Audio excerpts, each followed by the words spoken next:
जमींदारी व्यवस्था, इसी को बोलते हैं अस्थाई व्यवस्था। अस्थाई व्यवस्था, इसी को बोलते हैं परमानेंट सेटलमेंट। क्या बोलते हैं? Permanent settlement. देखिए ये किसके द्वारा लागू किया जाता है? यह लागू किया जाता है लॉर्ड कॉर्नवालिस द्वारा। किसके द्वारा? Lord Cornwallis. लॉर्ड कॉर्नवालिस द्वारा। तो देखिए यह क्या होता है कि बिहार बंगाल, ये क्या है? देखिए ये वाला एरिया समझिएगा, आपको समझना है। ये क्या है? बिहार बंगाल उड़ीसा, मतलब ये बंगाल है, पूरा क्या है? बंगाल है। अब बंगाल के अंदर में पहले क्या था? बिहार और उड़ीसा था। आज डेट में कहेंगे तो झारखंड भी पड़ जाएगा। तो बिहार बंगाल उड़ीसा, हम यहाँ क्या कर रहे हैं? बंगाल बिहार उड़ीसा सब लिख रहे हैं, ठीक है। तो यहाँ यह क्या क्या है? लॉर्ड कॉर्नवालिस द्वारा लागू किया गया। कब लागू किया गया? 1790 में। तो देखिए शुरू में जो है व्यवस्था लाया गया, यह 10 वर्षों के लिए था। कितना वर्षों के लिए? 10 वर्ष के लिए। लेकिन क्या किया गया कि 1793 में इसे परमानेंट लागू कर दिया गया।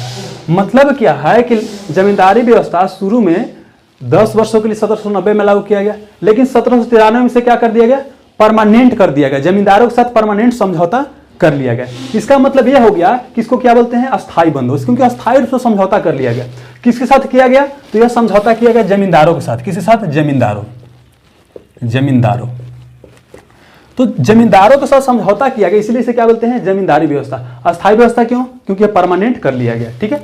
चलिए अब ये कहां कहां लागू किया गया? तो देखिए लागू किया जाने वाला क्षेत्र, लागू किया जाने वाला क्षेत्र, लागू किया जाने वाला क्षेत्र।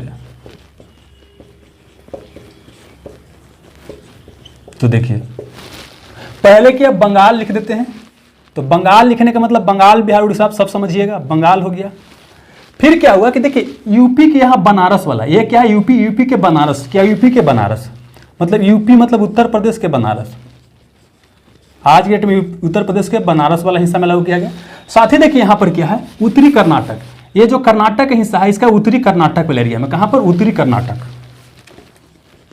उत्तरी कर्नाटक मतलब कर्नाटक के उत्तरी भागों में इसे लागू किया गया, ठीक है। तो मतलब 3 जगह, एक क्या? बंगाल, बिहार, उड़ीसा, यूपी के बनारस वाले एरिया में। और यहां पर क्या हो गया दोस्तों? तो उत्तरी कर्नाटक में लागू किया गया। तो अस्थाई बंदोबस्त यहां पर लागू किया है, ठीक है। यह देश के कितना क्षेत्रफल पर लागू किया गया? मतलब अगर देश के 100% क्षेत्रफल है तो यह 19% क्षेत्रफल पर लागू किया है। कितना प्रतिशत पर? 19% क्षेत्रफल पर लागू किया गया।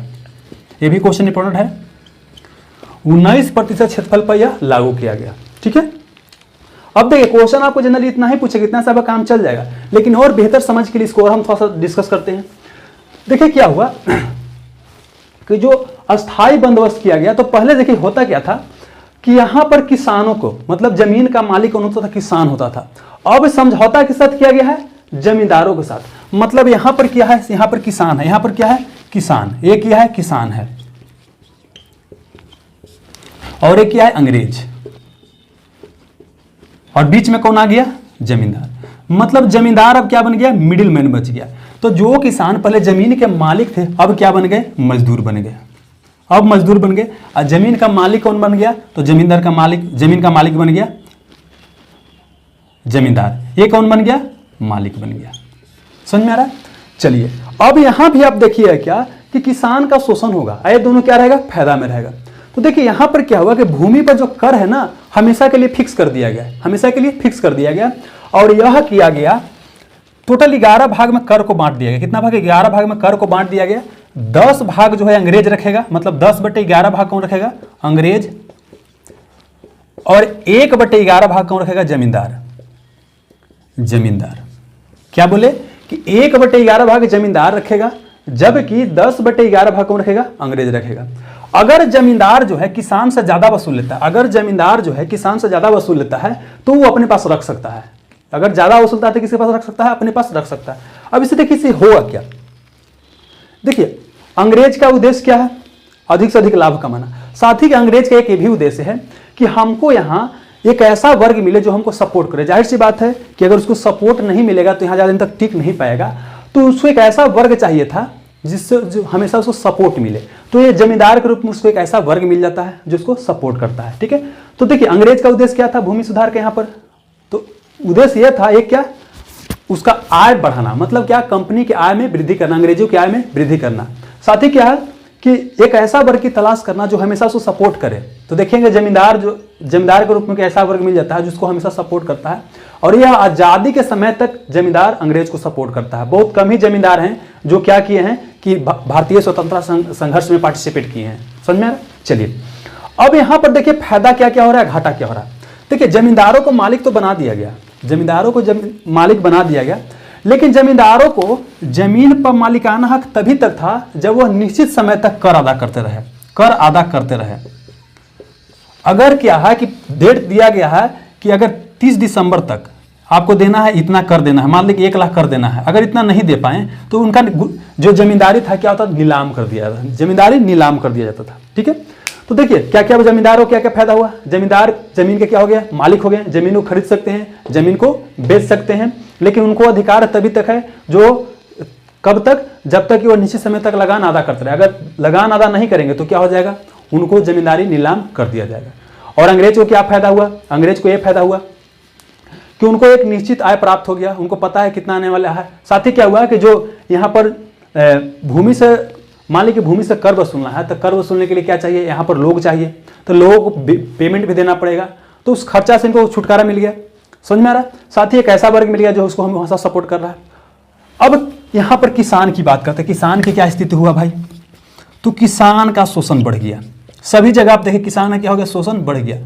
क्योंकि देखिए ये जमींदार चाहता था कि मैक्सिमम से मैक्सिमम जमीन से हम क्या करें, कर वसूले। इस कारण से क्या होता था, किसान के ऊपर शोषण बढ़ गया। साथ ही देखा गया कि देखिए जमींदार जो होते थे वो बिना यह इस बात की चिंता किए हुए कि उसका उत्पादन हो रहा है कि नहीं, उसके ऊपर ज्यादा से ज्यादा कर वसूलने का प्रयास करते थे। इस कारण से क्या हुआ, किसान का शोषण यहाँ पर बहुत ज्यादा बढ़ गया। ठीक है, और किसान पहले क्या था, जमीन के मालिक थे, अब क्या बन गए, जमीन के मालिक से तो मजदूर बन गए। ठीक है, अब चलिए फिर देखते हैं एक बार क्या है जमींदारी व्यवस्था। अस्थायी बंदोबस्त कौन शुरू किया, लॉर्ड कॉर्नवालिस कब शुरू किया है, 1790 में। पहले 10 वर्ष के लिए, बाद में कितने वर्ष के लिए कर दिया गया, बाद में परमानेंट कर दिया गया, 1793 में परमानेंट कर दिया गया। किसके साथ समझौता किया गया, जमींदारों के साथ। कौन कौन क्षेत्र में लागू किया गया, तो बंगाल, बिहार, उड़ीसा, यूपी के बनारस वाले क्षेत्र में। फिर क्या हो गया, उत्तरी कर्नाटक में हुआ। कितने प्रतिशत क्षेत्रफल पर, तो देश के 19% क्षेत्रफल पर। 10 भाग अंग्रेज को मिलता था, 1 भाग जमींदार रखते थे। जमींदार जमीन पर जब तक कर अदा करते हैं तब तक वो मालिक रहेंगे, और किसान क्या हो गए, किसान से खेतिहर मजदूर बन गए। ठीक है, साथ ही कुछ और यहां से क्वेश्चन पूछा जा सकता है, उसको भी देख लेते हैं।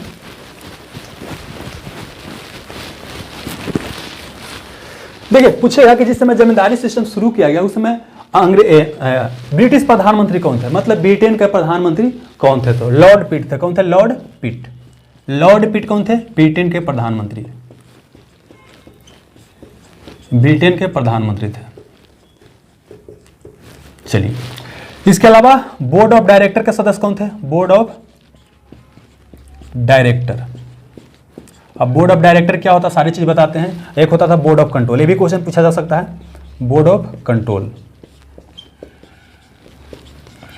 देखिए अंग्रेज जो है यहाँ ईस्ट इंडिया कंपनी है, अंग्रेज किसके रूप में शासन कर रहे हैं, ईस्ट इंडिया कंपनी के रूप में।